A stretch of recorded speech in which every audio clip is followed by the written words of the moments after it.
Okay, so this is a 1989 Honda Civic, and it's not working right now.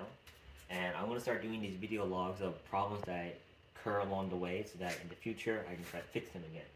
So here's the situation. I was driving the car one day, parked, and then walked away for 20 minutes, came back, and the car wouldn't start. Now normally, when you try to start the car, sometimes the car would try to start, you turn the key and it'll go. That means the starter is engaging. However, this time, nothing happened. Try to turn the key, there's nothing. Actually, we can show that.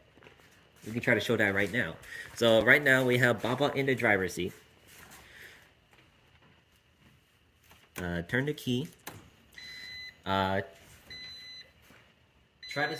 Oh wait, no, he can't do it because the wire is in there. Never mind. So come back to the engine bay. There are a couple of issues here.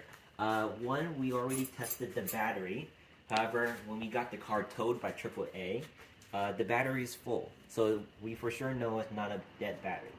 The second possibility is the ignition switch, the thing that actually goes to turn the car when you put your key in. It's possible that we have a bad ignition switch. The third possibility is our starter. Now, if you were to look deep in here, this thing, this big cylinder thing right down here, that is the starter. So it's possible you have a bad starter. However, I know it's not a bad starter, and the reason why is because right now I have right here hooked up is this white wire.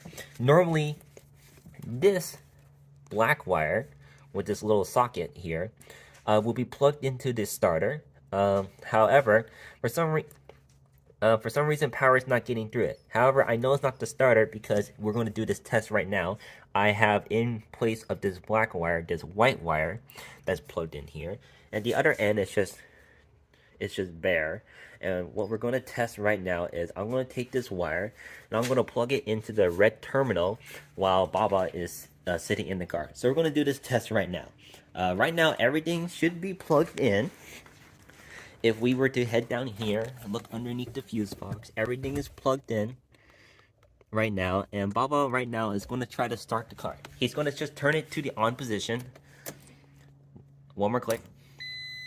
Okay, hand the phone back to Mei Mei. Alright. Okay, I'm going to try to start the car. With just the wire, I'm going to take the wire, and I'm just going to press it to the red terminal, the positive terminal. So we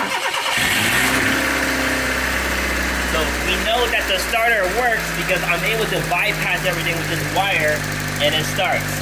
Okay, Baba, kill the engine. So that's how I know that the starter is not the issue, because I'm able to direct power directly to the starter. Normally, with a manual car, once you turn the key, you need to press in the clutch to start the car. However, we avoided all of that and we went straight to the starter. We took the starter, plug it into the battery terminal, and we know that the starter works because the engine just ran. So, I know for sure that is not the starter. That's the issue. Which leads me to conclude that the only possible thing that's wrong is, Baba, if you would kindly hop out of the car now.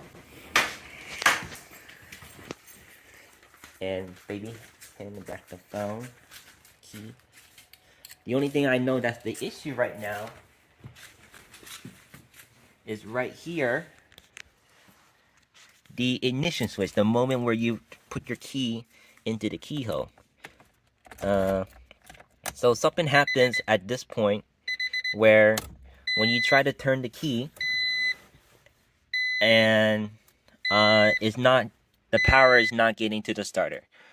So we need to diagnose that. And so right here, we got a bunch of wires that's associated with the starter. Oh, I should also mention I also checked all the fuses. Look down here, and you see all the fuses. I checked all the fuses underneath the car and all the relays, and I have no blown fuses. go back to the hood, because the hood also has, or the engine bay also has another set of fuses, and they're appropriately labeled right here. The only thing that would here that tells me that it's associated with the ignition system is IG. So you pop the little hood here, and you can see all your switches and relays. And I know it's not a blown switch or a blown relay. I've taken everything apart, and I look for the ones associated with it, and they look nice and clear. There's nothing inside here that tells me that is a broken switch. It's a complete unit, and so I know for sure. I'm confident that it's not a switch. So we head back to the ignition system, and there are a couple things we need to do. That's the problem. We need to diagnose this ignition switch system, and that'll probably be a part 2.